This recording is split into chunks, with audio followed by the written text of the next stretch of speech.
Assalamualaikum warahmatullahi wabarakatuh. Perkenalkan, nama saya Niatul Solihah dengan NIM ke 4388034. Di sini saya akan memaparkan tentang female gametophyte pada spesies Aeschylanthus sp atau bunga lipstick.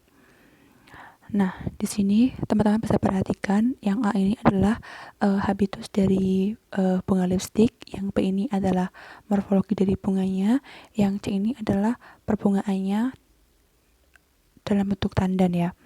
Jadi Aeschylanthus ini itu berasal dari namanya itu berasal dari bahasa Latin, yaitu Aeschuno yang berarti malu dan Anthos yang berarti bunga. Nah, bunga lipstick ini itu disebut bunga lipstick karena dia itu memiliki bentuk yang menyerupai lipstick ketika bunganya itu belum mekar. Jadi yang D ini kan punya seperti lipstick kan. Nah, kemudian tanaman bunga lipstick ini itu merupakan tanaman epifit merambat yang dia itu di habitat aslinya itu menempel pada pohon-pohon yang besar, tapi di sini terlihat dia juga bisa ditanam di pot gantung. Kemudian lanjut pada tahap perkembangan bunga. Yang pertama itu ada tahap inisiasi bunga dan munculnya perbungaan.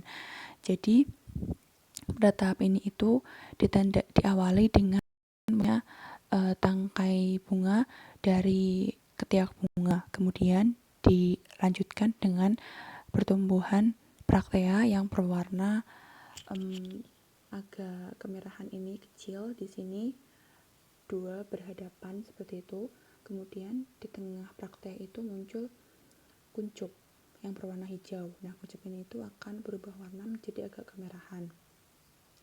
Selanjutnya adalah tahap perkembangan kelopak bunga.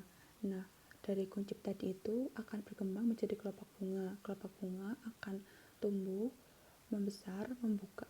Jadi kuncupnya itu akan membuka dan tumbuh menjadi kelopak bunga membesar.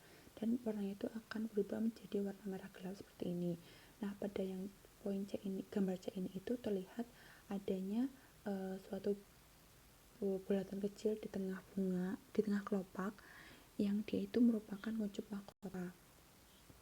Kemudian dilanjutkan dengan perkembangan mahkotanya. Jadi ketika kelopaknya tadi udah tumbuh dan berkembang ya, dilanjutkan dengan pertumbuhan dari si mahkotanya. Jadi mahkotanya tadi itu akan tumbuh, memanjang dan berubah warna menjadi warna merah seperti pada gambar D ini, tapi ini belum mekar, ini masih dalam masa pertumbuhan. Kemudian yang E ini itu dia itu sudah mulai mekar. Nah, ketika mekar itu ada 5 helai bibir bunga. Yang bagian atas itu ada 2 menyatu disebut bibir atas, 2 di bagian samping kanan kiri disebut bibir samping, dan 1 di bagian bawah disebut bibir bawah. Kemudian dilanjutkan dengan perkembangan kepala sari atau benang sari. Nah, di sini bisa dilihat benang sarinya itu didinomus atau terdapat 2 tangkai sari panjang dan 2 tangkai sari pendek. Jadi ada 2 benang sari di sini, yang panjang sama yang pendek. Nah, mereka itu akan tumbuh terlihat tegak dan segar bersamaan dengan mekarnya bunga, dan mereka akan mulai merunduk dan layu pada hari ke-3 sampai ke-5 setelah bunga mekar. Ini di sini juga bisa terlihat, ini yang 2, 3 ini adalah tahap inisiasi bunga dan munculnya perbungaan. Yang A ini adalah braktea di sini, tapi kecil, tidak terlihat. Lebih jelas terlihat di sini, ini yang kecil ini. Kemudian ini yang 4 ini, gambar 4 ini itu kelopaknya mulai mekar dan mulai tumbuh dan berkembang. Kemudian yang ini, yang tengah ini itu adalah kuncup mahkota. Kemudian yang kelima ini mahkotanya mulai berkembang. Yang keenam benang sarinya yang sedang mengalami perkembangan dan kematangan. Kemudian selanjutnya adalah kematangan atau perkembangan dari putik. Jadi putik itu mulai tumbuh dan berkembang dari saat bunga mekar, tetapi ukurannya masih kecil dan pendek sehingga tidak terlihat jelas jika bunga tidak dibuka. Putik akan terus bertambah panjang sampai hari kelima setelah bunga mekar dan akan terus memanjang maksimal hingga hari ketujuh. Putik memiliki posisi hipogenus atau ovarium superior. Stigma akan matang atau reseptif pada hari kelima setelah bunga mekar. Saat ukuran diameter stigma maksimal itu sekitar 0,5 sampai 0,55 cm. Umumnya, kepala putik pada tanaman lain itu kan yang sudah matang akan mengeluarkan lendir untuk memudahkan penempelan serbuk sari ke kepala putik. Tetapi pada kematangan putik pada bunga lipstik ini itu ditandai dengan ukuran diameter kepala putik yang maksimal dan terlihat segar, jadi tidak mengeluarkan lendir seperti pada tanaman-tanaman lain. Seperti itu. Kemudian putik bunga lipstik ini matang pada hari kelima setelah bunga mekar, di mana pada saat itu benang sari sudah mulai merunduk atau layu. Hal ini menunjukkan bahwa benang sari bunga lipstik masak terlebih dahulu dan putik baru masak setelah benang sari mulai layu.